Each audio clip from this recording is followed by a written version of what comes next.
right. Well, this is the start of the third episode of this Shaw family history that we're trying to get on video. The first one was just kind of a family background in general and how the family came into being as a family. The second one was the events during the Second World War uh, in Europe. And then the third one that we're starting on now is really the story of the immigration of the family from Scotland to the United States. And the decision to immigrate actually started in 1928. And that was the year that my mother's family, the Wardens, immigrated to the U.S. The, the Shaws remained in Scotland, and the Wardens left, and that happened in 1928. They ended up in Chicago. Little history, I guess, of the United States. 1928, that period in American history was called the Roaring Twenties, and it was noted for moonshine and the alcohol was outlawed, and they had all these moonshine places and speakeasies, they were called.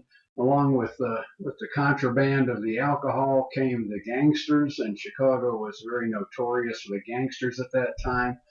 The most famous being Al Capone, and of course he was at battle with other gangs trying to take control of Chicago. So there was a lot of these Machine Gun Kelly type massacres that went on, and there were also the normal robbers you get. John Dillinger being one. He actually got gunned down in the streets of Chicago while my mother was downtown one day. So it was an exciting place, and but it was also it was more than just that. There was a big city, probably at that time it was the second largest city in America, next to New York. I don't know what the population of Chicago was in 1928. I was trying to compare it to the population of Glasgow, which my mother would be familiar with, and just see the size difference, but I couldn't come up with that data. And but I'm sure it was a lot bigger than Glasgow, and there was for sure a lot more going on. In addition to all the speakeasies and bathtub gin and gunfires in the streets, it was also a very cultural city.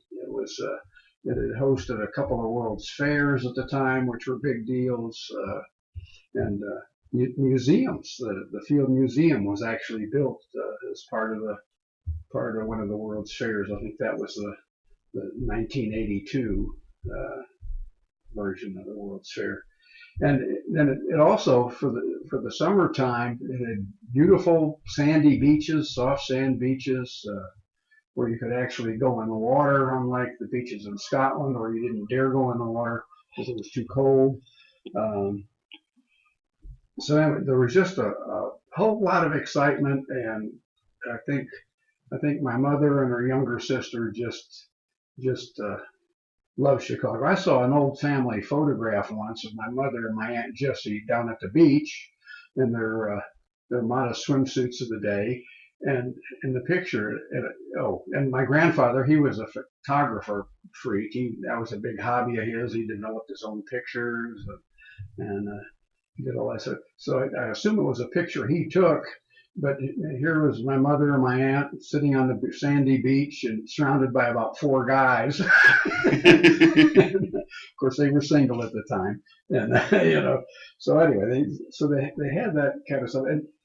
And another one of the features in Chicago that my mother remembers well, and I've been told about, was a place called the Aragon Ballroom, which was a very fancy, was large.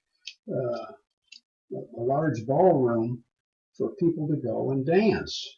And back then, you didn't need to have a date to go to dance. You just go down there as a single person or as a couple, I guess, and you dance there. And one of the things I stumbled across rummaging through all the stuff was a postcard that had a picture of this fancy looking place with a big floor and a kind of a stage up on one end. And I remember asking my mother, "What is this?" And she goes, "Oh, that's a postcard from the Aragon Ballroom." And she explained to me how she'd go down there and that'd be a dance place. She was 5 years older than my Aunt Jessie, so I don't know that my Aunt Jessie ever went down there or not. But my mother did and enjoyed it and had fond enough memories that she bought a postcard of it and kept it. Uh, so that was another thing to do in Chicago.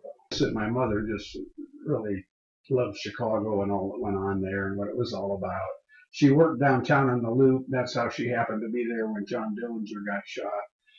She worked for a department store down there as like a payroll clerk. And I covered in section 1 how my mother went back to Scotland to marry my dad after a number of years separation. And my mother took with her all these stories about Chicago. And I think the Shaw family, when they'd get together, they'd hear all these stories about Chicago. And I just had a vision of their eyes rolling back in their head as, oh no, not another one of these Chicago stories. And my grandfather, I was told, every time my mother would start to talk and give one of these stories, he always said, "It could only happen in Chicago." So anyway, so she was kind of notorious for her Chicago stories. And so obviously it was fresh in her mind all the time. Obviously, the decision to immigrate was driven by that love and those stories that my mother shared with the Shaw family when they were back living in Scotland again. So it was just it just drove everybody nuts with it, I think. And I think about how hard that must have been on my dad, because he had 6 brothers and 2 sisters, and I think that family was very close, and he's being faced with this pressure to immigrate to America and leave all his family members behind. And just I just can't imagine how hard that must have been, but he did it for the sake of the family, and went from there. So they booked passage to America as a family, and that was actually in February of 1947 when they made the decision to, or when they actually immigrated. I don't know when the decision was made, but they actually immigrated there in 1947. And it was right after my 2nd birthday. I was 2 years old. My sister would have been at that time about 9 years old, maybe 10, probably 10. And they booked passage on the Queen Elizabeth for the United States. Little bit of history on the Queen Elizabeth itself, and I've got a picture of it here that I'll try to hold up and hold still. But for about 57 years, the Queen Elizabeth was the largest ocean-going passenger ship in the world. It was huge, and when it was first built, it was launched in 1938. And launching means they've got the hull, they've got the decks in it, but it's not finished out. There's no rooms or anything like that. It's very rough. It needs to be plumbed and furnished and all this kind of stuff. So it just means it's floatable now, and the work on it transfers from the dock, the dry dock that it was being put together on, and then to actually a floating vehicle that the workers would go on the ship itself and complete the finishing out of it. So that was in 1938 when they launched it, when it was floating in the water. Well, in September of 1939, World War II broke out, and obviously there weren't going to be any passenger traffic sailing around the Atlantic Ocean during a world war. And so the decision was made to convert the Queen Elizabeth into a troop ship. And so when on its first sailing, its first test sailing, test trials, it was set up as a troop ship, and it was painted dull gray and doesn't look anything like the way it looked in the picture I showed you. And so it transported many troops in many places all during the war, and before it ever carried its first commercial passenger. And it was basically carrying British troops. Of course, it was a British ship. It had enough speed that the U-boats couldn't keep up with it, or even catch up with it to keep up with it. And so it never had a problem with U-boat attacks or anything like that because of its speed. And of course, that would have been a prize target with thousands and thousands of troops on it that were being carried to battlefronts around the world. The ship was used. I mentioned it was the largest ship for 57 years. That got replaced when the cruise lines that cruise around the Caribbean and that kind of stuff started building these huge floating hotels, just monstrous things. And Carnival Cruise Lines built the very first one of those, and that surpassed the size of the Queen Elizabeth at that time. So after the war, it was then taken back to England and finished out for passenger transportation, for passenger cruises and whatnot. And it was actually launched for its first cruise with passengers in late 1946. I want to say September or October 1946, and it made its first Atlantic crossing at that time. I did a little comparison on the size of it, and this is highly technical graphic I created here. As you can see, this is the skill of my computer artwork at its finest. But here's a comparison of the Queen Elizabeth specs to the Titanic specs, and Titanic's more famous, I'm sure, than the Queen Elizabeth was, but because of the way the story behind it. But anyway, if you look at it in terms of tonnage, and the tonnage is really the weight of the water that's displaced by the ship in the water. So that's how they get the tonnage of it, how much water it displaces.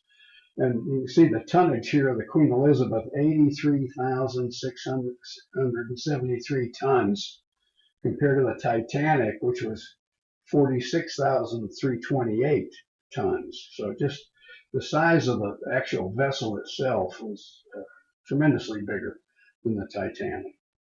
Its length, 1,031 feet. The Titanic was 883 approximately feet. The speed, the Queen Elizabeth could do 28 knots, and the Titanic could do 23 knots, quite a difference. And number of passengers, they're pretty similar there, which just goes to say there's a lot more room for the passengers on the Queen Elizabeth. It was roomier than the Titanic was, quite compressed for that.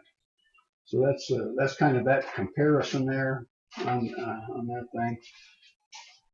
And that's how they were going to go to America on the Queen Elizabeth. And it was actually, I don't know which passenger sailing it was, but September, October was the first passenger crossing of the Atlantic, and the Shaw family left England in February of 1947.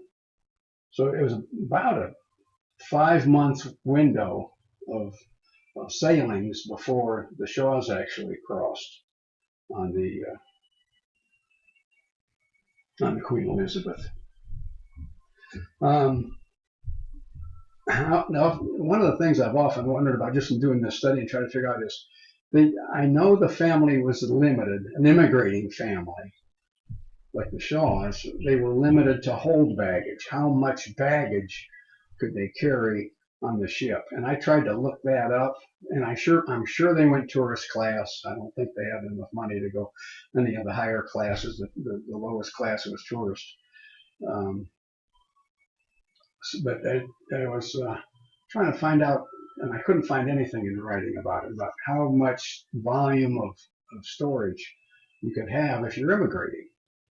Obviously, you need more room than if you're just taking a pleasure cruise or something like that. But I remembered when I was little, there were these three trunks in the basement of the house, and they two of them were wood. One of them was a seemed to be a metal type case, and they looked totally different. These trunks, the two wood trunks, I'm guessing were 5 feet long, and then the width and the depth of them, I'm guessing, was about 30 inches or 2.5 feet. And there were two of those trunks in the basement. So I'm assuming that was the hold baggage.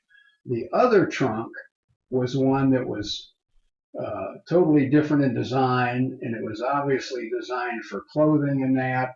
And I assume that's the clothes that they took and probably had with them in their cabin, so they'd have clothes to change in and out of, obviously, during the crossing.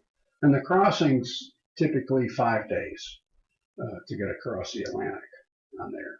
And so it was just, I'm assuming that was the limit of their hold baggage, those two wooden boxes that were down there. I remember when I was younger, I was looking at pictures that my mother had from Scotland, and one of them had a grandfather clock in it.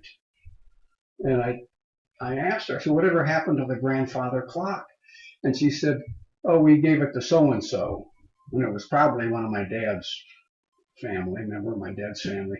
But she said they had to give away all sorts of stuff that because of the hold baggage limit. They couldn't, stuff they would have loved to have taken with them, but they couldn't because of that whole baggage limitation. And some of the stuff that I remember them having in America, things that would have been important, most important to them that would fit within the size limitations, like records, phonograph records of old Scottish songs. And I remember hearing them all growing up, and I learned to sing old Scottish songs before I knew what was going on in the music world in America. So, because they just wore those records out, but it was that kind of stuff that they decided was precious enough that they needed to take to America with them. So it was really quite interesting. I found interesting stuff in those trunks. I was rummaging through one, and I found a shell casing. That's why I go, what is this? Oh, and she said, well, that's a shell casing from the deck gun when we crossed the North Atlantic during World War II. I don't know if I talked about that shell casing on video number 2 or not, but I remember her telling me that. But it just, it's kind of interesting rummaging through and see the kind of stuff. So that shell casing meant enough to my mother that it had to be taken. That was something she wanted to keep. So it was just really interesting. Interesting to me anyway. So they crossed the Atlantic. They left England on the 28th of February, 4 days after my birthday in 1947. Crossed the Atlantic to New York. They disembarked from New York. And what I don't know, and if I'd have done this a long time ago when my mother was still alive, I could have asked a ton of questions. But how did they get from New York to Gary, Indiana, which is where they were heading for? And they had these trunks, these three trunks, and I'm sure they had to take a train. And I don't know if they had the trunk shipped or if there was room in the baggage car or the train for that, or I have no idea. And I don't know how long that trip on the train took to get. Gary's right before you hit Chicago, so it was part of the main line of the New York Central. and I'm sure that's how they got from New York to Gary. I don't know what you've heard about Gary, Indiana. Why would anybody want to move to Gary, Indiana? Because it's a war zone now. It's a terrible place. I took one of these computer quizzes they throw at you. You know, the 50 worst places to live in the United States, and it's got all these hellhole cities listed. And before I started, I said, well, I know who's the winner of that one. It's Gary, Indiana. And so I went from 50, counted down from 50 to 1. And sure enough, I got down to number 1. There it was, Gary, Indiana. But anyway, there was back in that day, Gary was a fairly prosperous city.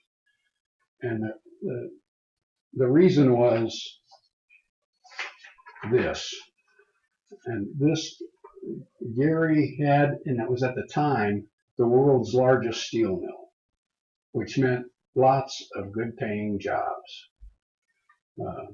This steel mill here in this picture was taken in, I think, 1959, but the steel mill itself covered 7 miles of Lake Michigan shoreline from tip to tip. That's how big it was.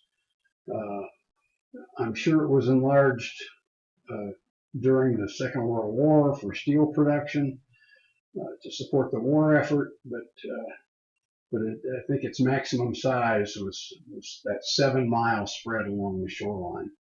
And to get a picture like this, the wind had to be out of the south because then the smoke would blow out over the lake. But if it was off the north, which was kind of the prevailing wind, you could never get a picture like that because of the pollution. It was amazing, but lots of good paying jobs. My mother's sister, my Aunt Jessie, and her family, they were already living in Gary, and so that was an attraction. Be close to your kinfolk. And the Wardens, they were in the south part of Chicago, which was and South Chicago goes right up to the Indiana border, and Gary almost is on the Illinois border, not quite, but it's very close. So it was the attraction there was, I think, first jobs, but because of the jobs, Aunt Jessie and her family were there, and my grandma and grandmother in South Chicago. So it was just all made a lot of sense. And the first place they moved into to live was in my Aunt Jessie's house, which I've got a picture of here. Of course, this is a more modern picture, but this is what it looked like. Now, Aunt Jessie's family was a family of 4. The Shaws were a family of 4. And for at least the first summer, those 8 people lived in this house. Now, I looked up in Zillow the size of this house, and this house had a grand total of 1 bathroom, 2 bedrooms, and 894 square feet. And that was with the of course the downstairs was the 2 bedrooms and the bathroom, a living room, a very small dining room, very small kitchen. The upstairs was finished. A good part of it was what they called cubby holes, just storage area, and there were no separate rooms up there. It was just a kind of an open area that was finished out. It had a full basement under it, but the basement was taken up by one of these old octopus style furnaces, coal furnaces, a large coal bin where you stored the coal for the winter heat, and then a laundry tub and a washing machine type of thing for doing the laundry down there. And so for some period of time, and I can't be specific, I don't really know, 2 families, 4 each, 8 people lived in this house, and in that 894 square feet. I have no idea. I was 2 at the time. I have no idea where everybody slept. You know, but you know, because it just had to be really compressed, and I'm sure some people were living in the unfinished basement next to the coal bin. Were sleeping down there anyway. But the house was built in 1941. My uncle, my Aunt Jessie's husband, Uncle Bill, he built the house. He was a bricklayer, so it's obviously it's a brick house, and so that was the first domicile. Just to complicate matters more, while we were there, I caught scarlet fever, and the house was quarantined. so so the if you're out, you're out, and if you're in, you're in. That's kind of the way that worked. So that was my fault. I don't know how I got it, but I did, and everybody else had to pay the price. I can remember a little tiny bit about living in that house. Very, very sparse memories of it. So,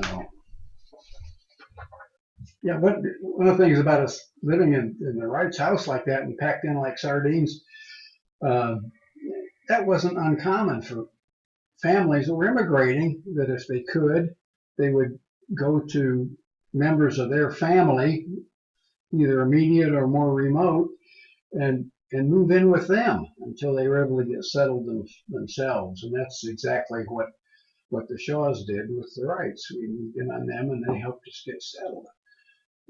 And so immigrant families like that were used to stacking themselves in on top of each other in a small house until they were able to get on their own housing. There's an example that and I want to say it's about the time I was 7 or 8, and we moved around a little bit and kind of settled in a little rented house of our own, and it was probably the size downstairs of the Wright's house at 800 square feet or whatever, but it had a basement that was all furnace and coal bin, but it didn't have an upstairs like the Wright's house did.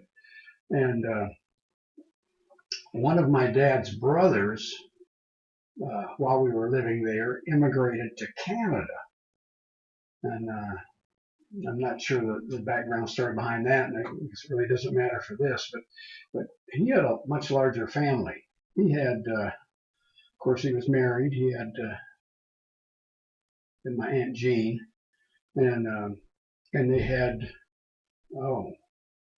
I want to say 4 boys, maybe 5, a girl and an infant.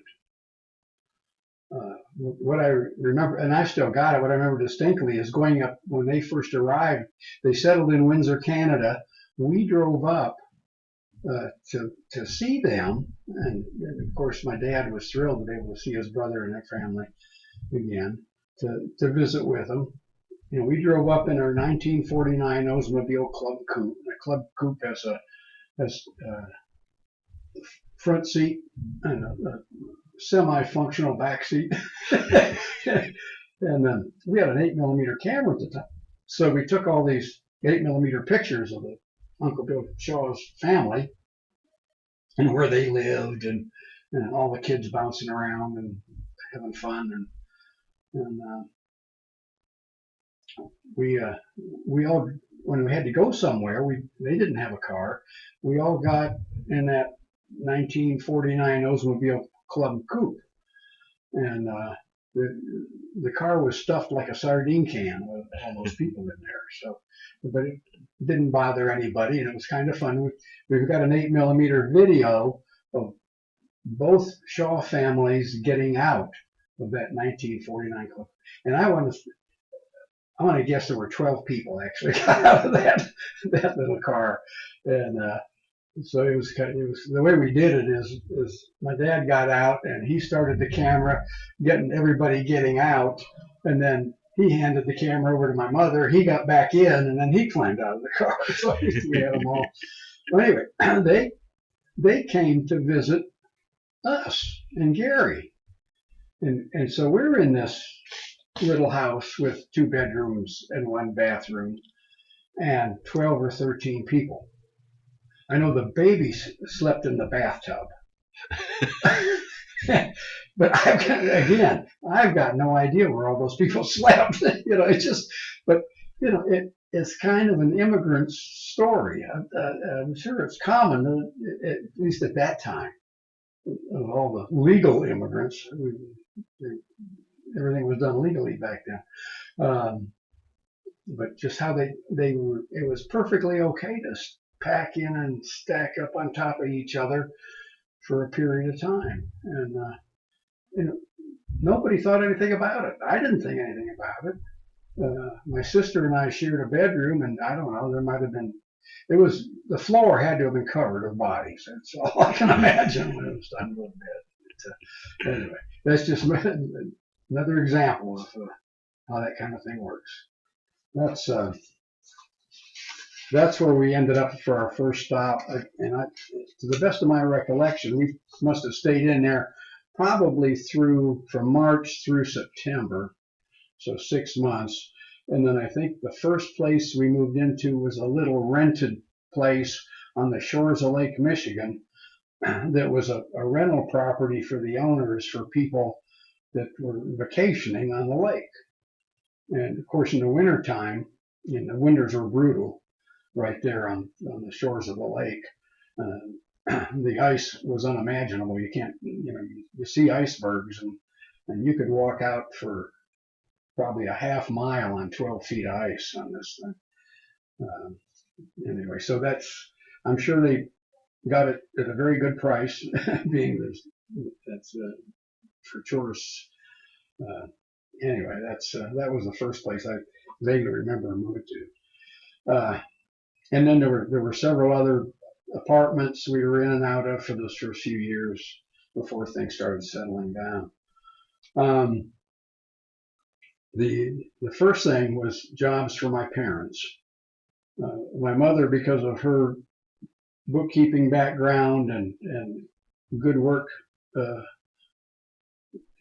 experience in Chicago while she was there before she went back to Scotland, she got a bookkeeping job with a furniture store in downtown Gary. My dad, who of course moved there to get a job in the steel mills, applied for a job there, and I'm not sure how long he was on the waiting list for that job, because my senses tell me that the steel mill was probably downsizing still from the end of the Second World War, and they probably weren't doing a lot of hiring at that time. But so there was a waiting list for that. So the first job he got was driving a dump truck for a little company called Danskin Trucking, and it was right at one of the main gates to the steel mill, so it probably had contracts with the steel mill there. But my dad, being a bus driver for 19 years in Scotland before we immigrated, he had lots of driving experience, and that was his very first job. The next episode, I'll later get into what followed this initial entry into the country. As far as my sister and I, my sister would have been 10 years old at the time, so she had to enroll in school.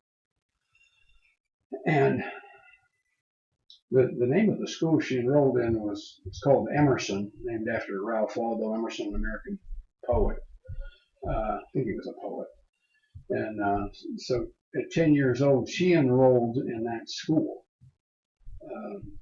She graduated from that school, and I'm not sure what shenanigans were pulled to allow that to happen, because as many times as we moved, she never changed schools. So she was always at Emerson those whole years and graduated from there. Just don't know how it worked. And then I was 2, so obviously I wasn't going to school, but I grew up in my Aunt Jessie's and Uncle Bill's house. My cousin Art, he was 4 months older than me, and we just grew up like brothers the whole time. with my mother working, my dad working, my Aunt Jessie not working. Uncle Bill worked in the steel mills as a brick mason in the furnace for the furnaces. Run the steel mill. First part of the steel mill is lots of heat in the furnace. Um, so my Aunt Jessie was home, and I think she had a lot to do with raising me. I can remember some of the mischief Art and I got into together that got us pretty good whippings. So anyway, it was one of that. So I only two. So through those years, and really the first 3 years of my schooling, I went to Emerson. I was still living out of my aunt and uncle's house at that stage. I guess the other thing that ties into the immigration was assimilation. How do you assimilate into a new culture after moving across? And it was really pretty easy for the parents to assimilate. It was easy for me. I had a brother-like cousin, and he assimilated me and all the mischief we could get into. But also Gary had a what's called a Scottish clan. They call it a Scottish clan, but it was just an organization formed by the Scottish immigrants that lived in Gary, and they organized into what they called Clan McNeil, and they were always having events and celebrations on the appropriate holidays and dance get-togethers and this kind of stuff. So that was a great source of assimilation for my mother and father. Also for my dad, and apparently he was a really good lawn bowler. Lawn bowling is it's a sport that's done on grass, finely mowed grass, and you got it's kind of like what Boko is that? They play it on the beach now all the time, but it's on the sand, and you throw out a ball that becomes a target ball for everybody else throwing the bigger balls and that kind of stuff. But anyway, they had this lawn bowling. They actually had a lawn bowling facility there in Gary, and so my dad got involved in that, and I know of 2 trophies he won in tournaments they had. One of them must have been a major tournament because it was a traveling trophy that he had for a year, and then he had to surrender it to the next year's winner. And then there was a permanent trophy he had for some tournament he won. So that was my dad's assimilation thing, besides the people he met at work and the clan and that. So I remember when we took that trip to England and Scotland in 2005. I remember taking one of the tour buses around Glasgow, and I remember we passed a lawn bowling field, and the men were out there rolling what they called their bowls out there in the lawn, playing the lawn bowling. And I remember going down with my dad a couple of times there, and he showed me what it was like, and he had his own bowls. So that was another big help for the assimilation for my dad, getting involved in that. And I think that really covers everything I could think of to cover in the immigration story of the whole thing. So we're gonna saw this one off here and start working on episode 4. And episode 4 is really gonna cover, I guess, more of my experiences than any, taking me through the growing up years in Gary. So I hope this was of value, and we'll see you next time. That's Thank awesome. you.